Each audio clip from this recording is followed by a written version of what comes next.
Desde la Federación de Empleadas y Empleados de los Servicios Públicos hemos preparado una ambiciosa campaña para el 25 de noviembre como Día Internacional contra la Violencia de Género y se compone de varios elementos. Tal y como ha dicho la Secretaria General, Mari Carmen Campoy, hemos elaborado un decálogo de medidas que entendemos que son importantes que desde las administraciones públicas se hagan cumplir. Nuestro primer punto de partida de este decálogo no puede ser otro que solicitar el desarrollo de la Ley Integral contra la Violencia de Género. Es decir, desde la Federación de Empleadas y los Empleados de los Servicios Públicos solicitamos que la Administración Pública tome conciencia. ¿Para qué? Para que se coordinen todas las administraciones, todos los elementos que están involucrados en la lucha de la violencia de género.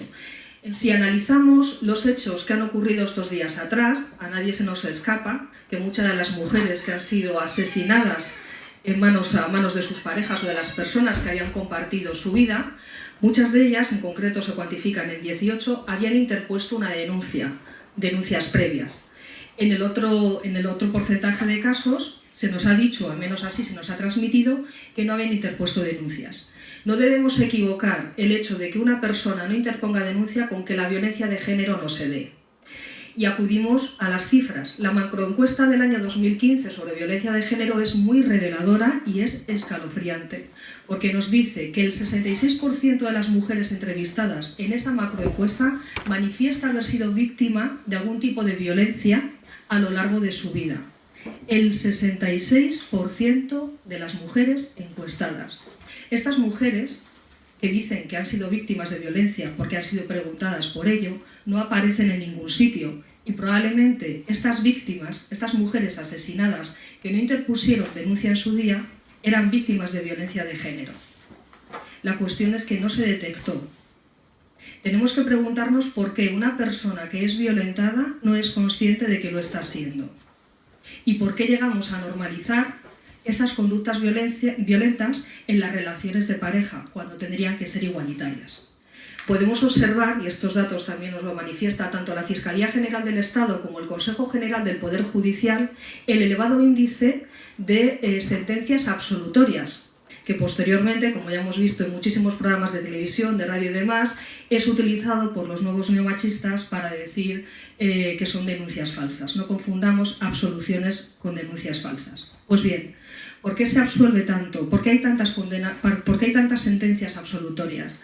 ¿Por qué se sobreseen tantas causas?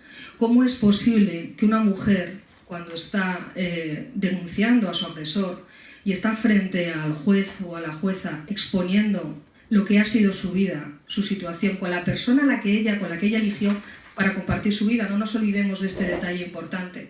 Se eligieron el uno al otro y la otra al uno. ¿Cómo es posible que a la víctima se le cuestione el hecho de ser víctima? En la comisión de otros delitos, como puede ser, no sé, pues un robo, un homicidio, queda muy claro que la víctima denuncia y no cuestionamos su situación como víctima, lo aceptamos.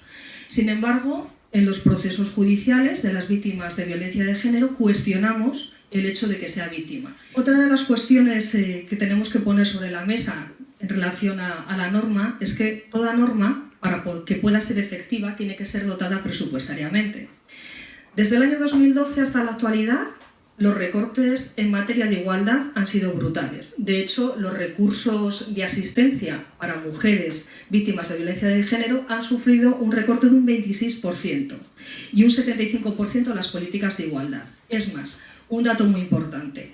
Las unidades de atención a las víctimas que estaban funcionando en los juzgados fueron eliminadas. Por supuesto, si adoptamos estas actitudes de, como he referido anteriormente, de normalizar las relaciones de violencia, de tratar las separaciones por este motivo de una forma normal, es porque nos está faltando algo en nuestra sociedad y está faltando sensibilizarnos mucho más y entender de dónde surge esta circunstancia.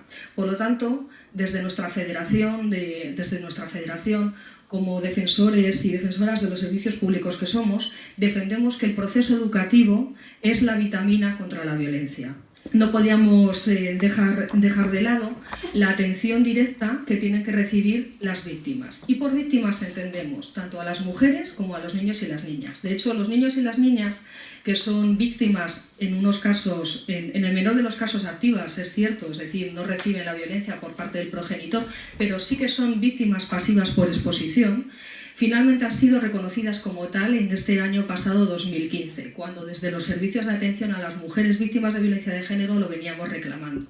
Os puedo garantizar que es descorazonador ver cómo niños y niñas, una vez que ingresan en el recurso, tienes que trabajar con ellos para que vayan perdiendo el miedo, en muchos casos a la figura masculina, porque la figura masculina representa para ellos el terror, representa la opresión y representa el miedo. Entonces, es importante que desde todas las administraciones se pueda coordinar, ofrecer una atención multidisciplinar a las mujeres y a sus hijos y a sus hijas y desarrollar los programas, sobre todo de atención psicológica para los menores.